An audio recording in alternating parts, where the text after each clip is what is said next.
자, 우리 하나님 앞에 기도한 이후에 찬양하며 나가도록 하겠습니다. 제가 기도하겠습니다. 하나님 아버지 감사를 드립니다. 오늘의 삶 가운데 다시 한번 하나님의 은혜 가운데 우리로 지키시고 또 보호하여 주시고 또 하나님의 은혜 자리로 불러주심을 감사드립니다.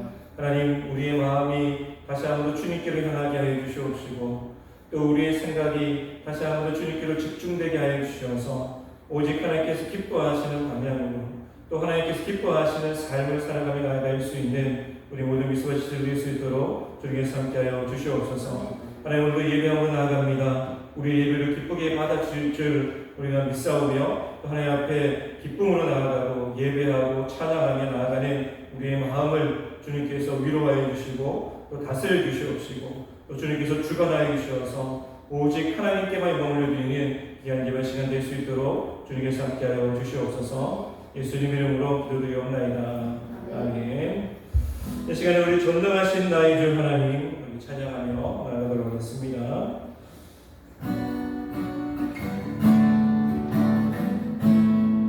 전능하신 나의 주, 전능하신 나의 주 하나님은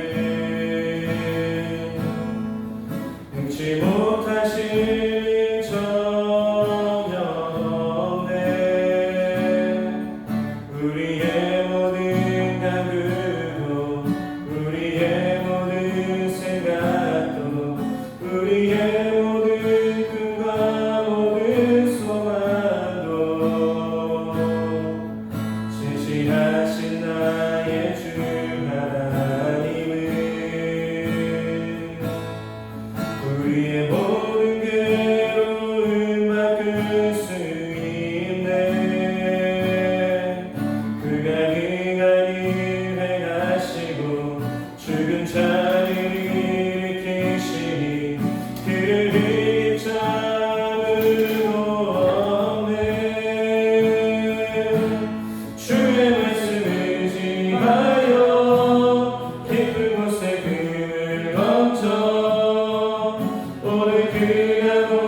오늘 그가 놀라운 일을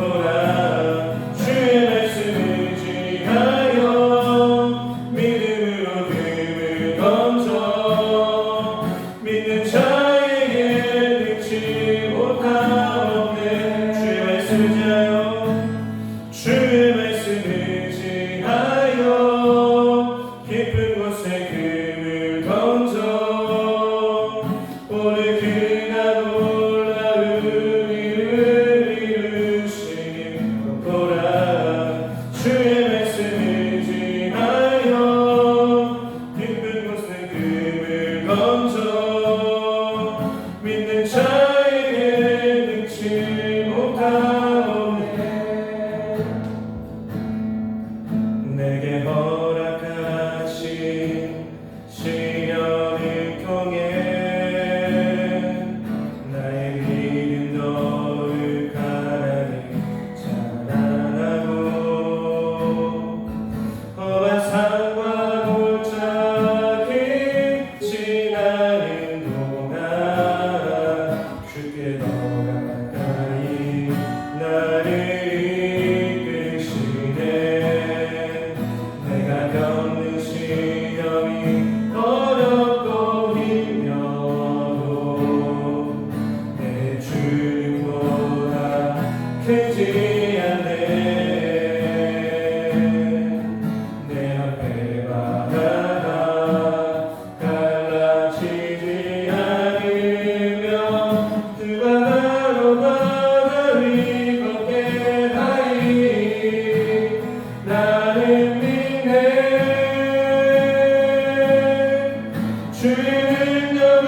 한번 기도하고 말씀 보도록 하겠습니다.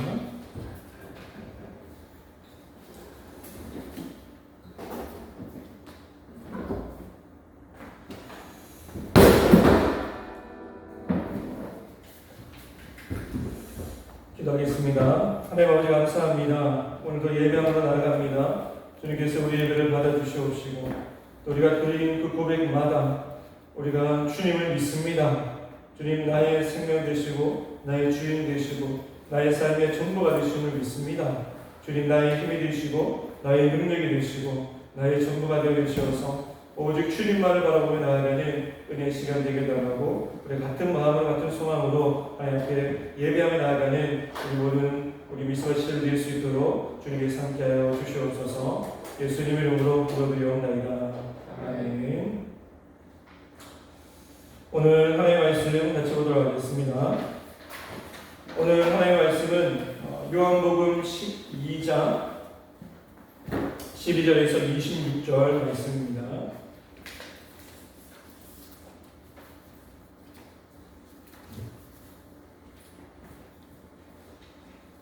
요한복음 12장 12절에서 26절 말씀.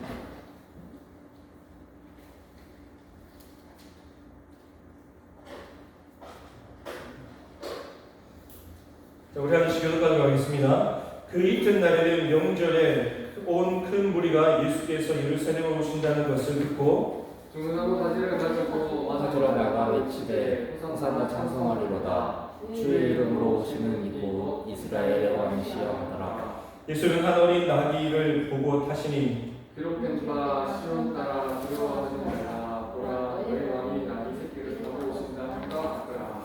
제자들은 처음에 이 일을 깨닫지 못하였다가 예수께서 영광을 얻으신 후에야 이것이 예수께 대하여 기록된 것인가 사람들이 예수께 이같이 한 것임을 생각했더라. 나사로를 문화원에서 불러내어 죽은 자 가운데서 살리실 때에 함께 있던 우리가 증언합니다. 이에 우리가 예수를 맞음은 이 표적 행하심을 들었음이로라. 바리새인들이 서로 말하되 볼지어다 너희 하는 일이 쓸데없다. 보라 온 세상이 그를 따르도다. 명절에 예배하러 올라온 사람 중에 헬라인 몇 사람이 있는데 그들이 갈릴리 베세다 사람들이 되어서 청하였는데 선생님이여 우리가 예수를 배우고자 하나이다 하니 빌립이 안드레에게 가서 말하고 안드레와 빌립이 예수께 가서 여쭈니 예수께서 대답하여 주시되 인자가 영광을 얻을 때가 온다. 내가 진실로 너희에게 이르노니 한 알의 위에 땅에 떨어져 죽지 아니하며 한 알 그대로 있고 죽으며 많은 열매를 맺느니라.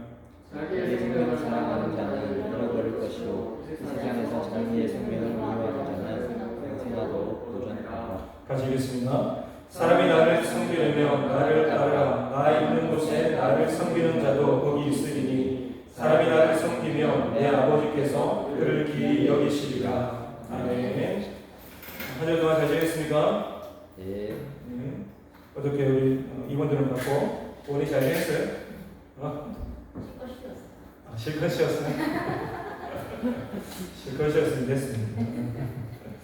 우리 영상으로도 우리 하나님 앞에 같이 예배하는 우리 미소와 지체들도 하나님 앞에 평안함을 얻고 또 은혜 가운데 잘 쉬고 또 지금 이 시간에 예배 드리는 줄 믿습니다. 오늘 같은 마음으로 우리가 예배하고 또 같은 마음으로 하나님의 은혜를 받는 귀한 시간이 되시길 바랍니다. 자, 오늘 말씀을 보시면 오늘 제목에도 나와 있듯이 이 신앙의 역설이라는 그런 단어를 우리가 좀 이해할 필요가 있는 것 같습니다. 신앙의 역설이라는 말을 여러분께서 한 번쯤은 들어봤을 거라고 생각이 하는데 이 말씀을 마태복음 20장 16절 말씀과 그리고 마태복음 10장 39절 말씀에 이 말씀을 좀 잘 표현하는 말씀이라서 제가 적어봤습니다. 그리고 성경 전체 66권의 말씀이 다 어떻게 보면 신앙의 역설을 가지고 있다라고 여러분 여기시고 말씀을 읽으시면 될 것 같습니다. 먼저 마태복음 20장 16절 말씀에 보시면 나중된 자로서 먼저 되고 먼저 된 자로서 나중되리라고 말씀하고 있습니다. 그리고 마태복음 10장 39절 말씀에 보시면 자기 목숨을 얻는 자는 잃을 것이요 나를 위하여 자기 목숨을 잃는 자는 얻으리라고 말씀하고 있는 것이죠. 이 나중된 자가 먼저 된다. 이 나중된 자는 우리가 생각할 때는 그냥 나중이 되는 거고 꼴찌가 되는 건데 성경에는 나중된 자가 먼저 된다라고 얘기를 하고 있습니다. 그러면서 먼저 된 자가 나중된다라고도 반대로 이야기를 하고 있는 것입니다. 그리고 나서 10장 39절 말씀에 자기 목숨을 얻는 자는 잃을 것이다 라고 하고 있습니다. 어떠한 생명의 위협을 받았을 때 또 어떠한 위기 가운데 있을 때 내가 생명을 건지기 위해서 내가 생각하는 방법대로 아니면 내가 생각하는 그런 방식대로 내가 생명을 보존하는 일을 통해서 내가 내 생명을 건졌다라고 여기는 그 순간에 세상에서는 그 사람이 살았다라고 생각되고 살았다라고 말할 수가 있지만 오늘 말씀에는 자기 목숨을 얻는 자, 자기의 생명을 지키는 자, 스스로 자기 생명을 지키는 자는 그 생명을 잃을 것이요 나를 위하여, 여기서 나를 위하여 자기 목숨을 잃는 자는 어떻게 해요? 생명을 얻는 자가 되리라 하고 말씀하고 있는 것입니다. 어떻게 보면 세상 사람이 생각하는 것, 세상이 생각하는 그런 살아가는 그런 방식과 지혜와 또 성경이 말하고 있는 하나님께서 말씀하시고 있는 그 방식들이 다르다라는 사실을 우리는 발견할 수가 있는 것입니다. 그래서 신앙의 역사를 겉으로 보기에는 생명을 잃었는데 어떻게 생명을 얻었다라고 말할 수가 있는가? 나중됐다라고 얘기하는데 저 사람은 정말 나중된 사람인데 저 사람은 꼴찌 같은 인생을 살아가고 있는데 저 사람은 정말 밑바닥 같은 인생을 살아가고 있는데 어떻게 저 사람이 먼저 된 자가 될 수 있는가라고 생각할 수가 있겠지만 성경은 많은 사람들이 미련하게 보이고 불합리하게 보이고 그렇게 들린다 할지라도 사실 성경 말씀 속에서 담고 있는 그 신앙의 역사들을 우리가 곰곰이 생각해보면 그 속에 귀한 가치를 품고 있다는 사실을 우리는 발견할 수가 있는 것입니다. 마치 조개가 값비싼 진주를 품고 있듯이 겉으로 봤을 때는 그냥 볼품없는 조개처럼 보이지만 그 안에 값비싼 진주를 품고 있는 것처럼 우리 또한 마찬가지죠. 우리가 말씀대로 살아가고 말씀대로 먼저 되지 않고 나중되고 또 내 목숨을 내가 지키기 위해서 살아가는 것이 아니라 하나님의 영광을 위해서 내 목숨을 내어놓음을 통해서 우리가 살아갈 때 주님께서 우리를 어떻게 해요? 높은 자리로 세우시고 먼저 되게 하시고 때로는 우리의 생명을 지키셔서 영원한 천국에서 우리의 영원한 삶을 살아갈 수 있도록 생명을 영생을 허락하여 주시는 그 하나님의 은혜를 우리가 생각할 때 우리의 삶 가운데 신앙의 역사들을 우리는 바라볼 수가 있는 것입니다. 여러분 오늘 본 말씀 보시면 크게 두 가지의 신앙의 역사를 설명하고 있는데 하나는 예수님의 예루살렘 입성 사건을 다루고 있고 또 한 가지에 관한 사건은 헬라인들이 예수님께 찾아와서 예수님을 만나기 원합니다 라고 요청하는 그때 예수님께서 하나의 미랄에 대한 비유를 들어주시면서 하나의 미랄이 땅에 떨어져야지 또 떨어져서 그 미랄이 죽어야지 많은 열매를 맺는다라고 말씀하시는 그 말씀을 지금 오늘 하고 있는 것입니다.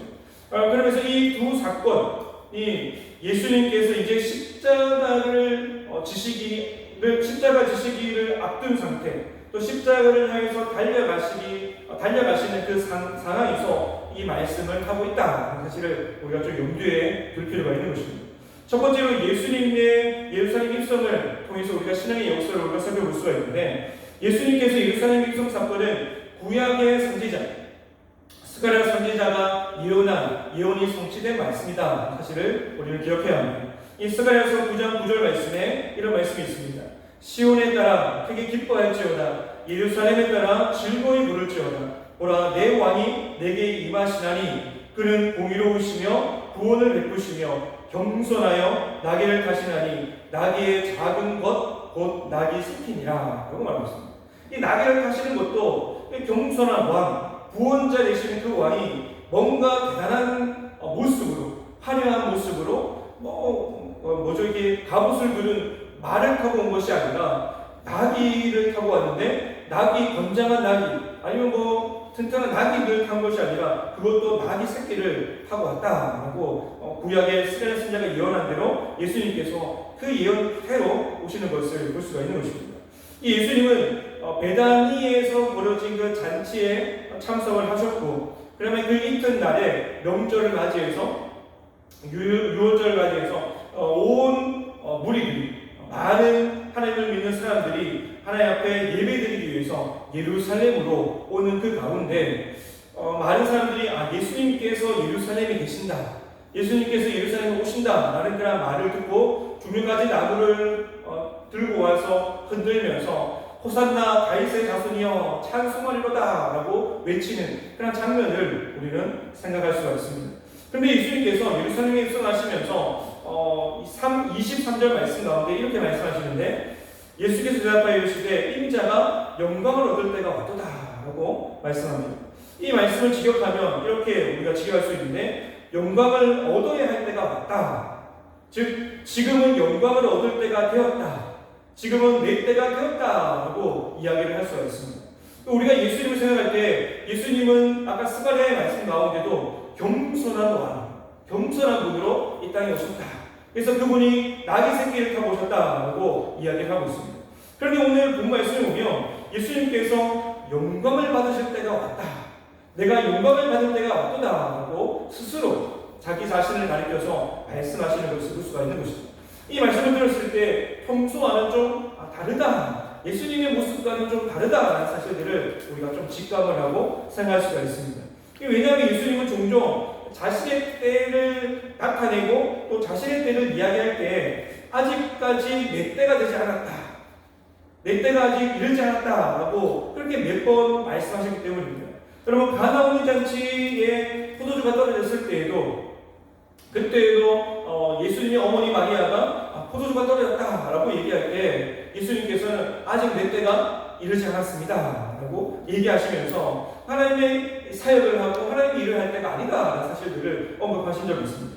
그리고 유대인의 명절인 초막절이 다가왔을 때도 많은 사람들 앞에서, 또 특히 예수님의 형제들이 예수님께 나아가서 당신이 행하는 그런 표적, 기적, 그런 이사들을 많은 유대인들이 볼 수 있도록 유대로 올라가서 그것을 좀 보여줘라, 한번 보여라, 아니 그것을 나타내라 라고 이야기했던 그때에도 예수님께서는 아직 내 때가 오지 않았다 라고 말씀하시면서 형제들이 다 초막절을 지키기 위해서 예루살렘 유대로 다 올라갔을 때 예수님은 조용하게 몰래 유대로 올라가서 그 명절을 지키고 내려오시는 그런 모습들을 우리가 볼 수가 있는 것이죠. 또 우리가 살펴보면 많은 병자를 고치시면서도 예수님께서 이런 말씀을 하셨어요. 이 많은 병자와 귀신들을 고치시면서 아직 자기 자신을 드러내지 아니하시려고 아무에게도 나이가 이런 일들을 했다라고 이야기하지 말아라, 내가 메시아다, 내가 하나님의 아들이다라는 사실들을 네가 이야기하지 말아라 라고 이야기하시면서 당부하시는 모습들이 기록되어 있습니다. 여러분, 마태복음 8장에는 나병 환자를 고치시면서도 말씀하셨고, 또 마태복음 9장에는 눈먼 소경을 고치시면서도 동일하게 말씀하셨어요. 그리고 마태복음 16장에는 베드로의 신앙 고백이 나타나고 있는데, 그 신앙 고백 이후에도 아무에게도 이 일을 알리지 말라라고 말씀하셨고요. 그리고 마태복음 17장 변화산 사건 이후에도 많은 제자들이 봤을 때 하나님의 아들심을 경험하고 또 생각하면서 예수님께서 제자들에게 너희가 이야기하지 말아라 라고 말씀하셨어요. 그리고 마가복음 7장 말씀에도 기먹고 말 떠듬는 그런 그 연약한 자를 예수님께서 안수하시고 고치시면서 그때에도 이렇게 경고하셨는데, 아무에게도 이르지 말라, 아무에게도 말하지 말라라고 경고하시는 말씀이 기록되어 있습니다. 이처럼 예수님께서는 수많은 곳에서 사역을 하셨고, 또 수많은 곳에서 기적과 이적을 나타내셨고, 또 많은 일들을 행하셨지만 그때마다 아직 내 때가 이르지 않았다, 그리고 아무에게도 내가 인자, 하나님의 아들이다, 사실 내가 그리스도라는 사실들을 너희가 말하지 말라라고 경고하셨다라는 것입니다. 그런데 오늘 본 말씀 보면 예수님께서 스스로 자신을 가리켜서 예루살렘 입성을 앞두고 인자가 영광을 얻을 때가 왔다, 이제는 내가 영광을 얻어야 되겠다라고 말씀하시는 것입니다. 물론 예수님께서 예루살렘으로 입성하시는 그 순간에 영광을 내가 얻어야 되겠다라고 말씀하시는 그 의미는 세상이 말하는 영광과는 다르다는 사실을 우리는 잘 알고 있습니다.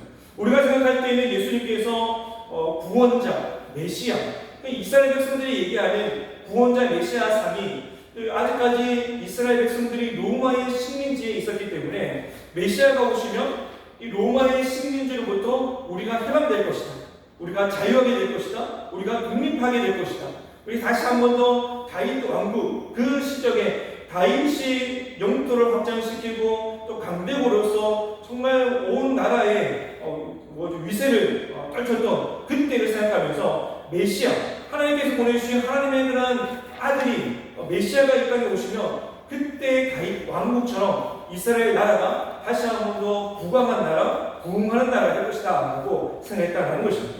그래서 메시아상이라는 것이 정복하는 자, 아니면 당당하게 뭔가 승리를 입성하는 그런 모습을 이스라엘 백성들이 생각하고 있었다면, 예수님은 화려한 마차를 타고 오는 것도 아니고 또 갑옷을 입고 오시는 것도 아니고 갑옷을 두른 말을 타고 온 것도 아니고 그 예루살렘에 입성하시면서 도무지 왕이다 아니면 메시아다라는 모습을 상상할 수 없을 정도로 그렇게 초라한 모습으로 나타나는 것을 볼 수가 있는 것입니다. 마찬가지로 이러한 모습들은 처음에 말씀드린 대로 스가랴 9장 9절에 말씀하신 그 예언의 말씀을 성취하시기 위해서 예수님은 겸손한 마음으로 아주 볼품없는 모습으로 볼품없는 그 나귀 새끼를 타고 예루살렘으로 지금 입성을 하고 계십니다. 그리고 예수님은 가장 높은 이 왕의 자리에, 왕궁의 자리에 오르신 것이 아니라 예수님은 모든 사람들이 저주하는, 저주다, 저주를 받았다라고 생각하는 십자가의 자리, 가장 비참한 죄인의 자리에 예수님께서는 지금 왕의 모습으로 나아가고 있는 것입니다.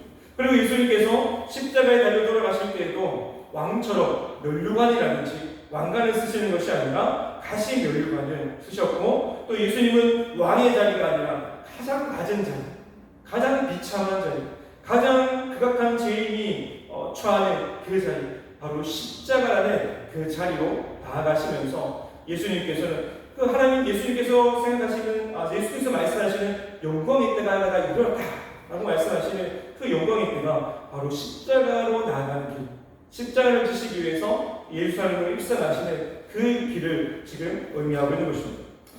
예수님께서 입성하시는 그 장면은 왕의 모습이 아니라 바로 십자가를 지시기 위해서 온 인류를 구원하시기 위해서 죽기 위해서 가는 자리였다는 사실들을 우리는 알아야 하는 것입니다. 많은 사람들은 잘 몰랐죠. 예수님께서 십자가를 지시기 위해서 가시는지, 죽으러 가시는지 몰랐다는 것입니다. 많은 사람들이 예수님께서 귀신을 쫓아내시고 동자를 고쳐주시고 또 많은 기적을 행하시고 또 5,000명을 먹이시는 그런 사건을 통해서 예수님께서 메시아시구나 사실들을 어렴풋하게 알고 있었고, 또 예수님께서 입성하시자 많은 사람들이 예수님께서 메시아라면, 그분께서 메시아라며 다시 한 번 더 우리나라가 회복될 것이다, 이스라엘 나라가 부강한 나라로 아니면 정치적으로 아니면 독립하는 나라가 될 것이다 라고 생각해서 많은 사람들이 예수님을 보기 위해서 몰려들었고, 또 예수님 다윗의 자손 예수여 라고 찬송하면서 호산나 라고 부르면서 예수님을 왕으로 막 추대하기 시작했다는 것입니다. 예수님의 그런 입성, 예루살렘 입성과 또 사람들이 생각하는 예수님인데 예루살렘의 입성이 전혀 다르다는 사실들을 우리는 알 수가 있는 것입니다. 믿음의 여러분, 주님은 이스라엘뿐만 아니라 이 죄와 죽음과 멸망이라는 어두움에 빠져있는 모든 죄인들을 구원하시기 위해서 참빛 대신 자신을 이 땅 가운데 어두운 곳에 죄로 어두워진 그곳에 자기의 몸을 던지시기 위해서 또 구원하시기 위해서 이 땅에 오셨다 사실을 여러분 기억하시기 바랍니다. 겸손함으로 이 땅에 오신 그 주님께서는 다른 것이 아니라 우리를 구원하시기 위해서 십자가를 지시기 위해서 이 땅에 오셨다는 사실들을 우리가 알고, 우리 또한 겸손한 왕을 바라보면서 우리 삶이 겸손한 주님을 닮아가는 삶을 우리가 살아가야 하는 것입니다. 우리가 생각할 때에는 우리는 왕관을 좋아하고 화려한 마차를 좋아하고 뭔가 사람들로부터 부러움을 사기를 좋아하고 존경받기를 좋아하고 또 박수받기를 좋아하지만 예수님께서는 전혀 그렇게 살아오지 않으셨다는 것입니다. 여러분, 신앙의 길도 마찬가지입니다. 신앙의 길은 사람들이 부러워하거나 아니면 존경하거나 아니면 박수를 받는 그 길이 아니다라는 사실을 우리가 알아야 합니다. 내가 이 일을 하면 내가 박수를 받겠지, 내가 저 일을 하면 존경을 받겠지, 내가 저 일을 하면 다른 사람들이 알아주겠지, 다른 사람들이 나를 높여주겠지 라고 생각하지만 결코 그런 길이 아니다라는 사실을 우리가 알아야 하는 것입니다.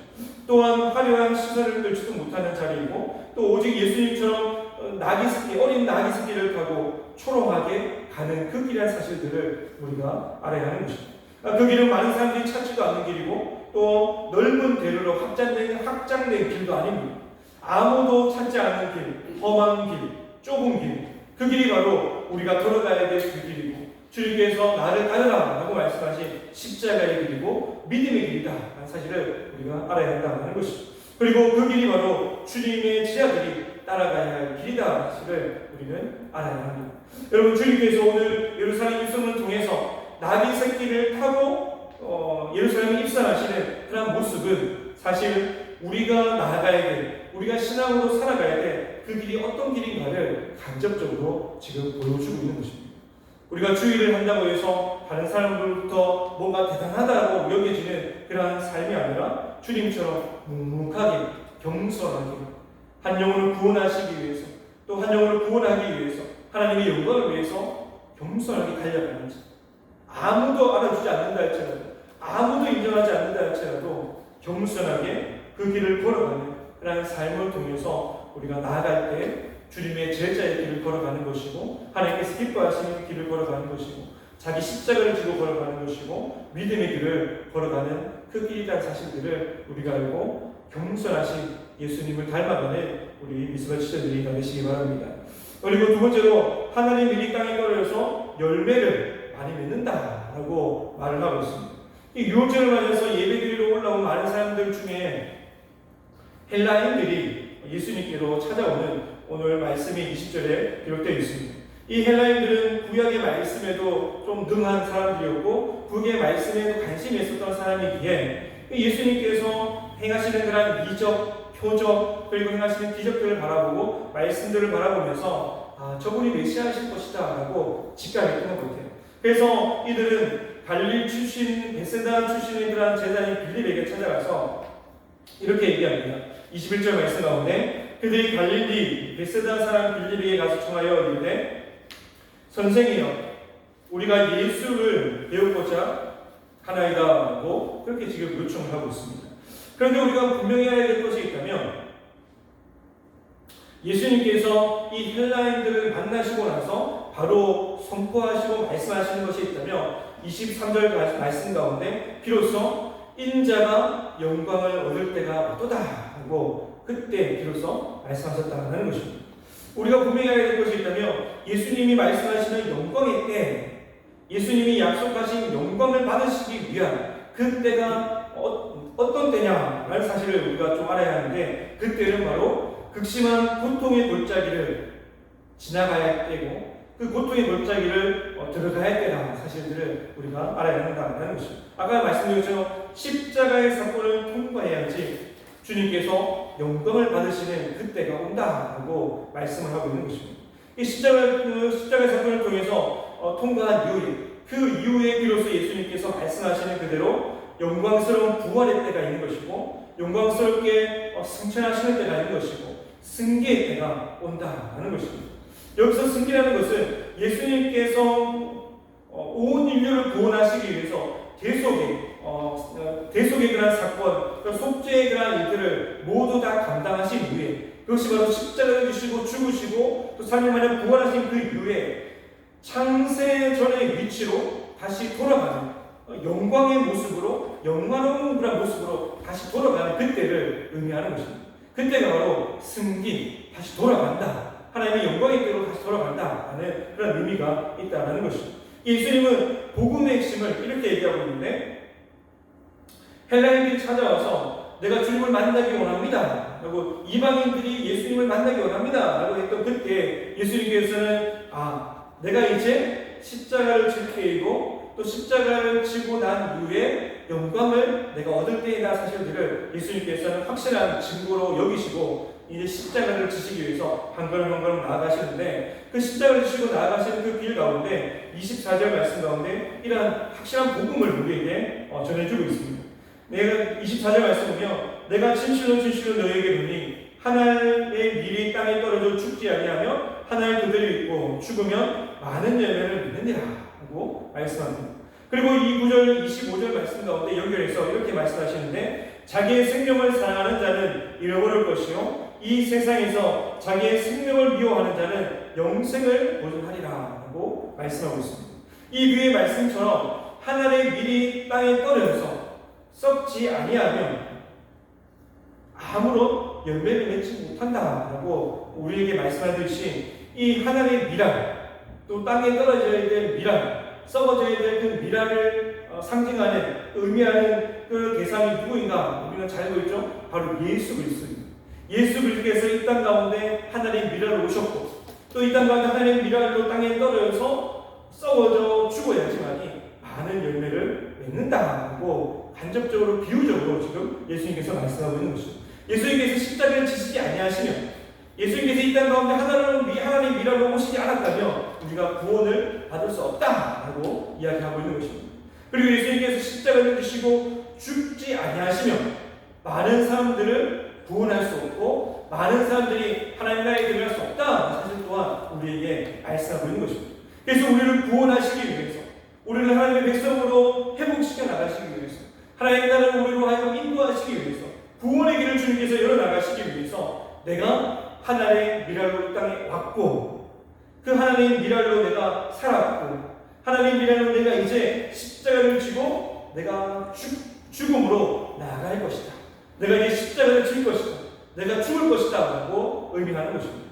십자가를 지고 난 이후에, 하나님의 떨어진 이후에 많은 열매를 맺을 것인데, 나를 믿음을 통해서 많은 사람들이 구원을 얻을 것이다 사실들을 우리에게 보여주고 있습니다. 또 예수님은 자신의 죽음을 의미하면서 또 설명하면서 제자도에 대한 원칙, 제자도에 대한 그런 원리를 말씀하고 있습니다. 여러분 24절, 25절, 26절 말씀에 우리 한 목소리로 좀 같이 한번 24절, 25절, 26절 말씀을 읽어보도록 하겠습니다. 자, 시작. 내가 진실로 진실로 너에게 이르노니 한 알이 미리 땅에 떨어져 죽지 아니하면 한 알 그대로 있고 죽으면 많은 열매를 맺느니라. 자기의 생명을 자랑하는 자는 잃어버릴 것이요 이 세상에서 자기의 생명을 미워하는 자는 영생하도록 보존하리라. 사람이 나를 섬기려며 나를 따르라. 나 있는 곳에 나를 섬기는 자도 거기 있으리니 사람이 나를 섬기며 내 아버지께서 그를 기히 여기시리라 라고 말합니다. 이 하나님의 미랄의 원리를 우리에게 말씀하고 있고, 이것을 제자들의 원리로 주님께서는 적용하고 계시는데, 죽으면 많은 열매를 맺고 죽지 아니하면 혼자 그대로 산다라고 말씀하고 있습니다. 이 원리를 가리켜서 십자가의 죽으신 사건, 십자가의 죽으신 사건이 없으면 그 어떤 열매도 맺을 수 없다. 십자가의 죽으신 사건이 없다면 그 어떤 영혼도 나를 통해서 재용상을 받고 구원할 수 없다라고 말씀하고 있는 것입니다. 즉 예수님은 이 원리를 가지고 제자들의 원리를 가르치시는데, 자기를 부인하는 각오로 나를 따르지 아니하면 나와 함께 있는 자가 아니다라고 말씀하고 있습니다. 나를 따르는 제자라면, 나를 따르는 자라면 자기를 부인하고 십자가를 지고 내가 십자가를 죽음으로 나아가는 것처럼 그런 각오를 가지고 나를 따르라고 말씀하고 있는 것입니다. 그러면서 나를 따르는 제자는 하나님께서 어떻게 여기신다고요? 하나님께서 26절 말씀 가운데 마지막에 귀하게 여기신다. 주님을 따르는 제자의 모습, 주님처럼 종무사랑에 나아가는, 주님처럼 사명을 향해서 달려가는 자, 죽을 각오를 하면서 주의 제자답게 살아가는 자, 하나님의 영광을 향해서 죽을 각오를 하고 살아가는, 달려가는 순교자의 자세를 가지고 나아가는 그 사람을 향해서 예수님의 제자라고 말하고 있고, 예수님의 제자를 향해서 하나님께서는 귀하게 여기신다고 말씀하고 있습니다. 여러분 무슨 말입니까? 예수님을 따르기 위해서는 어설픈 각오로 절대로 예수님의 제자가 될 수 없다라고 말씀하는 것입니다. 어떠한 희생을 각오하고 나서라도, 어떠한 그런 희생을 감수하고 나서라도 그것을 내가 감수하겠습니다. 내가 어떠한 희생을 치더라도 내가 주님을 따르겠습니다 라고 하는 그 각오 없이는 절대로 주님의 참된 제자로 살아갈 수 없다는 것입니다. 이런 각오가 없으면 자기 자신을 부인하지도 못하는 것이고, 내가 스스로 죽지도 못하는 것이고, 내가 스스로 자기 자신을 부인할 수도 없는 것이고, 자기 자신을 부인할 수 없으며 결코 제자로서의 삶을 살아갈 수 없다는 것입니다. 제자로서 흉내를 낼 수가 있겠죠. 제자로서 내가 어떻게 보면 모습만은 내가 갖출 수는 있겠죠. 근데 진정한 제자로서의 삶을 살아갈 수 없다는 것입니다. 그러므로 예수님을 믿어 주님의 제자가 된 저와 여러분 모두가 있잖아요. 땅에 떨어져 죽어야 된다고 예수님께서는 말씀하고 있습니다. 주님을 위해서 자존심도 내려놓고 또 우리 이기적인 마음, 욕망, 자랑도 내려놓고 그렇게 주님 앞에 주님 나는 죽었습니다. 내 안에 주님께서 이제 사시는 것입니다. 주님께서 나의 자존심이고 주님께서 나의 자랑이십니다. 나의 자랑, 나의 자존심 그 모든 것들을 다 내려놓고 주님만이 나의 자랑 되십니다 하고 고백하는 그 사람. 그러한 고백이 있을 때 우리는 주님을 따라가는 사람이고 하나님 앞에 귀하게 쓰임받는 제자로서의 삶을 살아갈 수 있는 것입니다. 여러분, 내 안에 있는 자아를 우리는 죽여야 하는 것입니다. 내 안에 있는 자아가 죽어야지 열매를 맺는 것입니다. 내 안에 있는 자아가 깨어지고 썩어져야지 여러분 우리 안에 아름다운 열매를 통해서 우리 공동체가 회복되고 또 우리 가정이 회복되고 우리 교회가 회복되고 많은 죽어가는 영혼들이 주께로 돌아오면 축복의 통로로 은혜의 통로로 우리가 주님 앞에 사용되는 것입니다. 여러분, 우리가 살아가면서 우리 하나님의 일을 감당하면서 사단이 계속해서 우리를 향해서 이렇게 말을 할 수가 있어요. 죽지 말라고 계속해서 우리에게 유혹합니다. 너 왜 죽어? 죽지 마! 라고 얘기해요. 너를 자꾸 주장해! 라고 얘기해요. 내가 그렇게 불쌍한다고 누가 알아줘? 너가 바보 되는 거야! 라고 얘기해요. 이제 손해보는지 미련한지 하지 마. 내 자신이 먼저 살아야지. 내가 너 자신을 먼저 챙겨야지. 다음 일도 하는 거야. 아무도 내 인생을 책임지지 않아. 라고 사단이 우리를 향해서 유혹하고 있다는 것입니다. 하지만 주님께서는 우리에게 그렇게 말씀하지 않죠. 네가 낮은 자리로 가야지. 높은 사람이 되고 또 내가 높여줄 것이고 네가 생명을 내어 던져야지. 네가 죽어야지. 내가 너에게 생명을 줄 것이다. 라고 말씀하시는 것입니다. 여러분, 디모데후서 3장 2절과 5절 말씀 가운데 말세 시대를 살아가는 사람들의 특징들이 나오는데 말씀을 잠깐 찾아보면 사람들이 자기를 사랑하며 자기를 많이 사랑하는 시대예요. 그리고 돈을 사랑하며 자랑하며 교만하며 비방하며 부모를 거역하며 감사하지 아니하며 거룩하지 아니하며 무정하며 원통함을 풀지 아니하며 모함하며 절제하지 못하며 사나우며 선한 것을 좋아하지 아니하며 배신하며 조급하며 자만하며 쾌락을 사랑하기를 하나님 사랑하는 것보다 더하며 경건의 모양은 있으나 경건의 능력은 부인하니 이 같은 자에 대해서 어떻게 하라고요? 어떻게 하라고? 돌아서라 말씀하고 있습니다. 여러분, 말세 시대 가운데 자기를 사랑하는 자, 자기를 위해서 살아가는 자가 많이 생겨난다는 것입니다. 정말 말세 시대 가운데 살아가는 그 순간에 하나님을 위해서 살아가는 자가 점점점 줄어든다라고 말씀하고 있는 것입니다.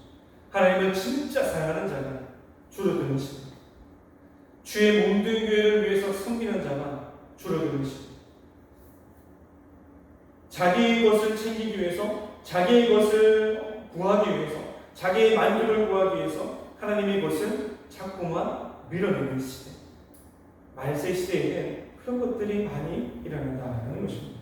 오늘날 우리가 말세 시대를 살아가면서 혹시나 나의 삶 가운데 이런 모습들이 나의 삶에 드러나고 있지는 않는지, 내가 정말 하나님을 사랑하고 있는지, 내가 정말 주님의 제자다라고 나는 주님의 제자답게 살겠습니다라고 살고 싶습니다라고 기도하는 나의 삶 가운데 내가 정말 주님의 제자답게 살기 위해서 내 것을 내려놓고 포기하고 나를 사랑하는 것을 정말 포기하면서 하나님을 사랑하는 마음으로 내가 하나님 중심으로 내가 살아가고 있는지 우리 자신을 점검해 볼 필요가 있는 것입니다. 여러분, 우리가 오해하지 말아야 되는데 자기를 사랑해야죠. 자기를 신뢰해야 합니다. 그렇게 살아야 합니다. 요즘 힘들게 살아가는 우리의 모습들 너무도 많죠. 누구나 다할 것 없이 우리가 다 힘들다라고 그렇게 생각합니다.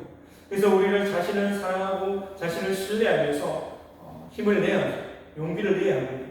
그렇지만 우리가 한 가지 중요한 사실을 안고 자기를 사랑해야 하는데, 우리가 나를 사랑하고 나를 신뢰하는 조건이 있다면 주님 안에서 나를 사랑하고 주님 안에서 나를 신뢰해야 한다는 것입니다. 주님께서 나를 사랑하시는 그 사랑이 십자가를 지고 죽기까지 나를 사랑하셨듯이, 주님께서 나를 그렇게 사랑하셨는데 나도 주님께서 나를 사랑하신 자기 자신을 우리가 사랑해야 되는 것입니다. 주님께서 우리를 향해서 두려워하지 말라, 염려하지 말아라 라고 말씀하신다면 우리가 그 말씀을 믿고 우리가 신뢰하면서 하나님께서 나와 함께 하신다 라고 하는 그 믿음을 가지고 주님을 신뢰하면서 자기 자신을 신뢰하며 나아가는 그런 삶을 살아가야 하는 것입니다. 우리가 나 자신을 믿고 나 자신을 중심으로 나를 사랑하고 나를 신뢰하며 살아가는 그런 삶을 살아가는 것이 아니라 하나님 안에서 주님께서 나를 사랑하셨듯이 하나님께서 나와 함께 하시는 그런 은혜를 바라보고 그 은혜 가운데 내가 있다라는 것을 내가 알고 내가 나 자신을 신뢰하고 하나님을 신뢰하며 나아갈 때 우리는 하나님 주시는 능력을 힘입고 열매 맺는 삶, 또 하나님 앞에 멀어지는 삶을 내가 살아갈 수가 있는 것입니다. 세상은 이렇게 얘기하죠. 너 자신만을 챙겨라. 너 자신만을 믿어라. 너 자신만을 위해서 살아라. 얘기합니다. 아무도 너 챙겨주는 사람 없어 라고 얘기합니다. 하지만 우리가 믿는 하나님, 우리가 믿는 아버지 되시는 그 하나님은 우리를 끝까지 책임지시는 우리의 구원자 되시는 하나님이심을 여러분 믿으시기 바랍니다. 그리고 분명한 것은 신앙의 역사를 통과해야지만이 우리가 영광을 받는다 하는 것입니다.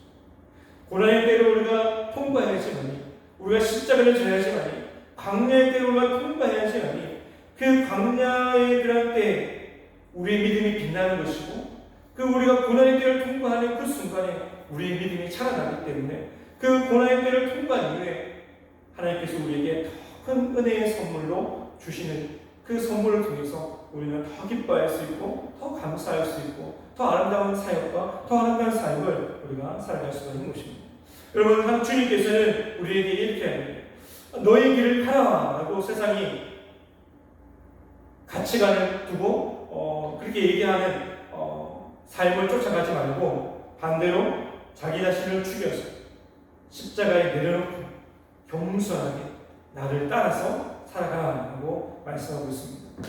그런데 우리는 뭐라고 할까요? 주님의 길은 공평치 않습니다 라고 우리는 얘기합니다. 또 주님의 길은 바르지 않습니다 라고 얘기합니다. 주님의 길을 따라가는 것은 정말 어리석은 길입니다 라고 얘기합니다. 세상 사람들이 왔을 때, 세상적인 가치가 왔을 때 그 길로 나아가면 망하는 길입니다. 그 길로 나아가면 죽는 길입니다 라고 우리가 스스로 얘기하는 것입니다. 미스터 여러분, 한번 생각해 보시기 바랍니다. 주님은 공평하신 분이실까요? 아니면 불합리하신 분이실까요? 주님의 길을 걷는 것이 바르지 않는 길일까요? 주님의 길을 따르는 것이 십자가를 지는 길이기 때문에 그 길이 죽음으로 나아가는 길일까요? 결코 아니다 하는 것입니다. 여러분, 주님은 언제나 영원토록 공평하신 분이시고 어려운 분이심을 여러분 믿으시기 바랍니다. 주님은 언제나 우리의 삶 가운데 선하신 분이심을 여러분 믿으시기 바랍니다. 주님은 언제나 우리의 삶 가운데 좋으신 분이심을 여러분 믿으시기 바랍니다. 하나님께서 언제나 공평하신 분이시고 어려운 분이시고 선하신 분이시고 좋으신 분이시고 우리에게 좋은 것을 허락해 주시는 분이시기 때문에, 그런 분이심을 우리가 알기 때문에 그 주님을 우리가 믿고 신뢰하는 것이며, 내가 아무리 어렵고 힘든 삶 가운데 주님 앞에 나아가서 주님은 선하신 분이십니다. 주님은 공평하신 분이십니다. 주님은 항상 좋은 길로 나를 인도하여 주시는 좋으시고 선하신 분이십니다 라고 우리는 고백하는 것입니다. 왜 그렇습니까? 주님은 그런 분이시기 때문에 그래요. 하나님께서 그런 분이 아니시라면 우리 하나님 앞에 기도할 필요가 없는 것입니다. 하나님 앞에 우리가 나아갈 필요가 없는 것입니다. 하지만 하나님은 사랑이시고 공평하신 분이시고 항상 좋으시고 의로운 분이심을 우리가 알기에 주님 앞에 나아가서 우리의 생명도 내려놓고 우리의 자존심도 내려놓고 우리의 연약한 것도 내려놓고 하나님 앞에 힘을 얻고 능력을 얻고 나아가는 그런 삶을 살아가는 것입니다. 주님께서 우리에게 이렇게 얘기하는 것입니다. 제자의 길을 살아가라. 십자가의 길을 걸어가라. 자기 십자가를 지고 나를 따라라 하고 말씀하고 있습니다. 좁은 길, 험한 길, 생명을 내어놓는 길. 하나님의 영광을 위해서라면 모든 것을 다 포기하고 내려놓는, 더 내려놓는 길이라 할지라도 십자가 길, 그 길을 따르라 하고 제자로서의 삶을 살아가라 하고 말씀하는 것입니다. 왜 그럴까요? 우리는 말하기를 주님은 공평하지 않습니다 라고 말하는 것처럼 주님은 나를 바른 길로 인도하지 않는 것 같습니다 라고 말하는 것처럼 주님이 나를 죽음으로 몰기 위해서, 주님께서 나를 고생시키기 위해서, 주님께서 나로 하여금 나를 그냥 하나의 도구로 그냥 쓰고 버리는 그런 존재로 주님께서 나를 여기시기 때문에 십자가를 지고 나를 따라 생명을 걸어라, 목숨을 걸어라, 죽어라 라고 말씀하실까요? 결코 아니라는 것이죠. 주님의 길을 따르는 것이 생명의 길을 가는 것이고 십자가를 지고 건너가는 것이 영광을 얻는 길이고 정말 하나님의 영광을 위해서 달려가는 길이기 때문에 주님께서는 끊임없이 우리를 향해서 십자가를 져라 라고 말하고 있습니다. 자기를 부인하라 라고 말하고 있습니다. 하나님의 영광을 위해서 살아가라 라고 말하고 있습니다. 죽을 각오를 하고 나의 제자의 삶을 살아가라 라고 주님께서 말씀하고 있는 것입니다. 여러분, 주님께서 이렇게 말씀하십니다. 우리에게 23절 말씀에 아무든지 나를 따라오려거든 자기를 부인하고 날마다 제 십자가를 지고 나를 따를 것이니라. 주님께서 왜 이렇게 말씀하시냐고 여러분 모르신다면, 그 이유가 무엇입니까? 라고 모르신다면 자기를 부인하고 자기 십자가를 지고 주님을 따르는 길이 구원의 길이기 때문에, 생명을 얻는 길이기 때문에 그렇다는 사실을 다시 한번 여러분 우리 마음속에 다시 한번 믿음으로 고백하면서 정말 주님을 따라서 살아가는 우리 믿음의 지체들이 되시기 바랍니다. 여러분, 이런 진리를 깨닫지 못하면, 제자들의 이 원리를 우리가 깨닫지 못하면 우리가 아무리 세상 가운데에서 허둥이고 아무리 발부둥친다 할지라도 우리 속에 모래는 움켜쥐는 것처럼 내가 움켜졌다 라고 생각하는 그 순간에 모래가 손가락 사이로 슬슬 빠져나가는 것을 우리는 경험하게 될 것입니다. 우리의 마지막의 삶 가운데 우리의 모든 것들이 마지막에 하나님 앞에 섰을 때 심판하는 날이 있고 또 그 심판 때 우리가 서는 날이 있는데, 그때 주님께서 우리에게 보시는 것이 있다면 믿음이 있는가 없는가 그것을 보시는 것입니다.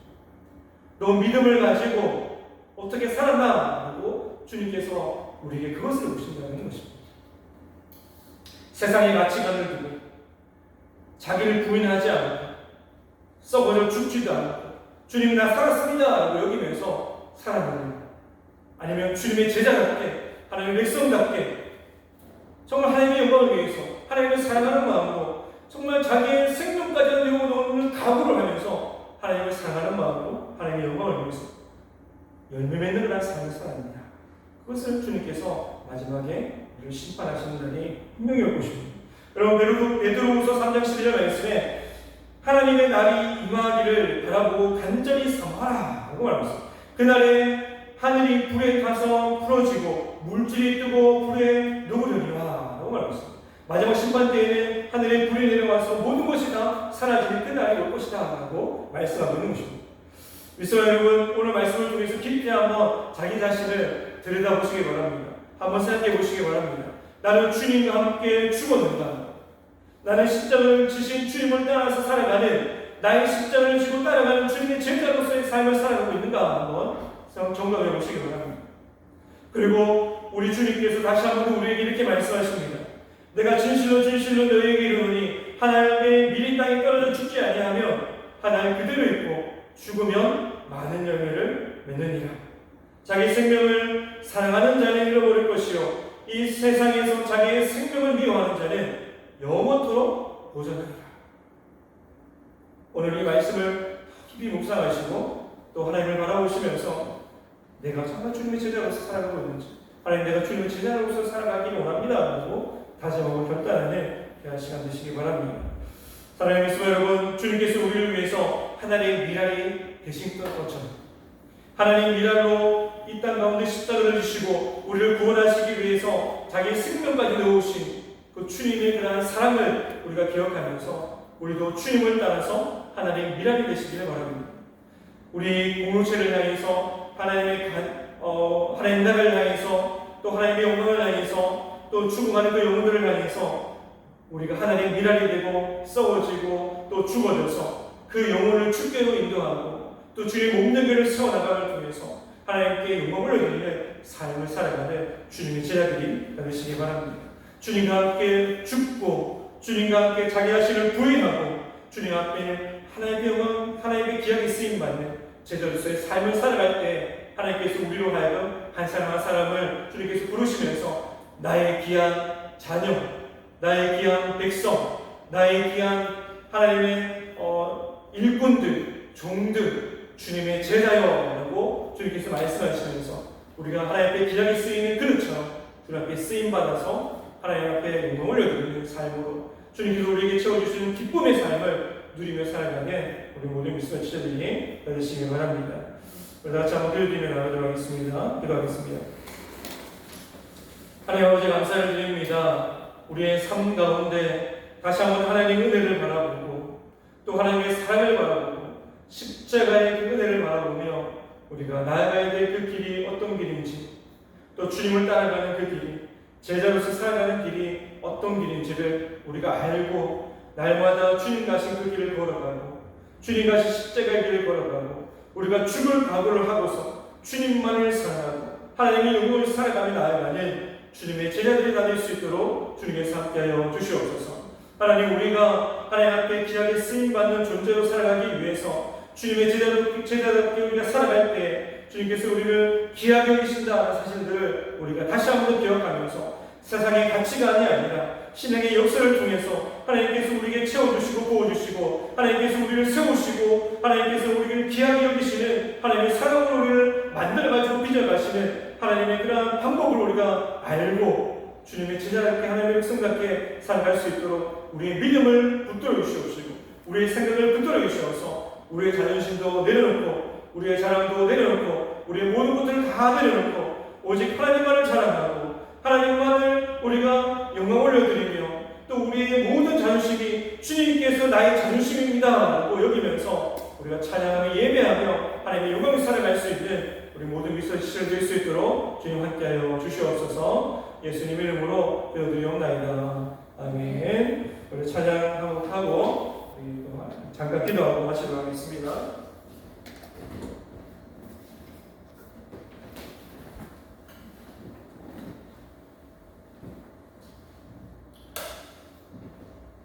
우리 나는 믿네 내게 허락하신 시련을 통해 찬양하며 나가도록 하겠습니다.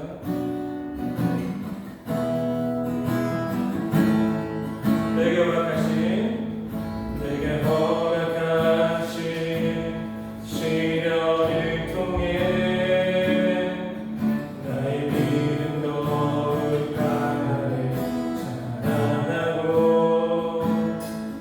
험한 산과 물자기 지나는 동안 주께 더 가까이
우리의 삶 가운데 다시 한번 하나님의 영광을 위해 살아가게 하여 주시옵소서. 하나님, 우리의 가정이 회복되는 길, 우리 공동체가 회복되는 길, 하나님의 몸된 교회가 회복되는 그 길을 오직 하나님을 사랑하고 하나님의 길을 따라가고 제자로서의 살아가는 그런 삶을 통해서만 이루어진다는 사실들을 우리가 알고 하나님 앞에 기억에 쓰임받기 위해서, 하나님 앞에 존귀한 삶을 살아가기 위해서 자기 자신을 부인하고 십자가를 지고 하나님 미련에 대해서 썩어져 죽기까지 하나님을 사랑하고 하나님 앞에 오늘도 나아가는 우리 모두 미수와 친구들 될 수 있도록 주님께서 함께하여 주시옵소서. 하나님, 우리가 제자롭게 살아가기 위해서 항상 말씀을 가까이 하게 해주시옵시고 자기 자아를 죽이게 하여 주시옵시고 자존심을 내려놓게 하여 주시옵시고 오직 하나님만이 나의 자랑 되시고 나의 주인 되시고 나의 생명 되시고 우리가 고백하며 날마다 하나님의 영광을 살아갈 수 있는 우리 모든 미수와 친구들 될 수 있도록 주님 함께하여 주시옵소서. 하나님, 또한 우리의 삶 가운데 주님께서 우리의 어려움을 아시는 하나님께서 하나님 우리의 앞길을 열어주시옵시고 우리의 모든 형편을 주님께서 채워주시고 붙들어 주시고 함께하여 주시옵소서. 정말 하나님께서 도우시고 하나님께서 인도하여 주시고 하나님께서 채우시는 그 은혜를 날마다 경험하며 살아가게 하여 주시옵시고 하나님 일상의 생활 가운데서도 항상 주님께 주시는 그 은혜로 기뻐하는 삶이 되게 해 주시고 주님께서 주시는 능력을 가지고 날마다 믿음으로 승리하며 믿음으로 하나님께 영광을 나아갈 수 있는 우리 모든 것을 제출될 수 있도록 주님 함께하여 주시옵소서. 지금은 우리 주 예수 그리스도의 은혜와 하나님 아버지의 영원하신 사랑하심과 성령님의 유통 충만 역사하심이 하나님의 영광을 살아가기를 하지 말고 자기 십자가를 지고 주님의 제자들을 살아가는 우리 모든 미수와 지체를 머리 위에 가정의 직장의 산업 위에 또 학업 위에 지금부터 영원토록 함께 있을지어다. 아멘. 아멘. 반갑습니다.